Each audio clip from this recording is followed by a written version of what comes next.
Hi, I'm Dominic. We're here today with Margaret Read McDonald to tell about her stories. Thanks, Dominique. I'm excited to be here. And you got some questions I understand you're going to ask me, right? Mm-hmm. Tell us a little about yourself and the type of stories you write. Okay, I was a children's librarian for many years in my career, and so I love telling stories to kids. That was a favorite part of my work, and I love folktales in particular. So I went back to the university and got a PhD in folklore, so I would be able to know more about folktales and be able to find lots of good folktales. So I do only folktales. All my books are folktales, and I just love folktales. What got you interested in telling folktales? Folktales are really easy to tell because they have a certain structure. They've been told by people like for hundreds, thousands of years, and so they've kind of been shaped into a really perfect form. So I like them better than stories that people write, that people make up as literary stories, because folktales are easier to tell and to me more fun. What are a few of your favorite stories that you've told? I like all the stories I tell. The first story I ever learned was Little Rooster's Diamond Button, which I think is really fun because it just has a lot of repetition and a really fun ending where the king gets bees in his pants, which is always a fun ending for any story. He's jumping around. So I like that. I learned that one in 1964. It was the first story I ever learned. So that's my very favorite. Have you visited any of the countries that your stories are from?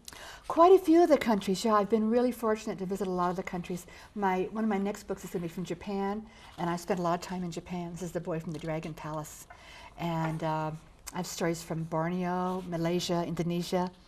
It's really fun to travel, and people often tell me good stories when I'm there that their grandparents told them. I say, oh, well, can't go and tell them somebody else. That'll be fun. Why is it important to share these stories? Because if we don't share them, they'll be lost.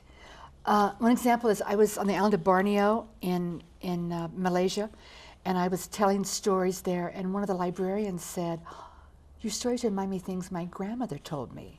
I said, what kind of stories? And she began to tell me these really incredible stories that her grandma told her, and they'd never been written down in any language, not in her language, which is Kadazan Duzun, not in Malay, not in English. They were in her mind only, and her grandmother was dead. And I said, you got to write those stories down. So she told me when I came again, she said, bring your tape recorder, and she gave me a lot of stories that I put them in my next book. And if she hadn't told me those stories, they'd just be lost. So I think it's great to have these stories continue and be passed on.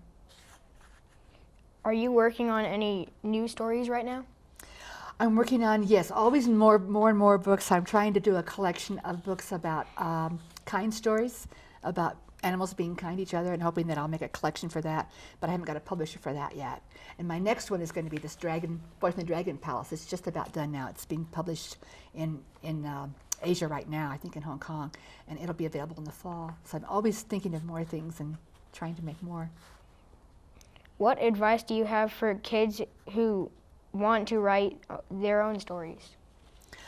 Just do it. You've got to just sit down and do it. I mean, you can't keep putting it off. You've got to sit down and just, get a pen and pencil, or just do it on your computer if you can type, and type it in, and keep a copy of everything you write. Because then you want to go back to it later, and then you want to edit it. First you write it, then you got to rewrite it, then you got to rewrite it, and that's how it gets good. But if you keep a copy of everything you do, you can always go back later and rewrite. And it's on, so that's really important. And just keep at it.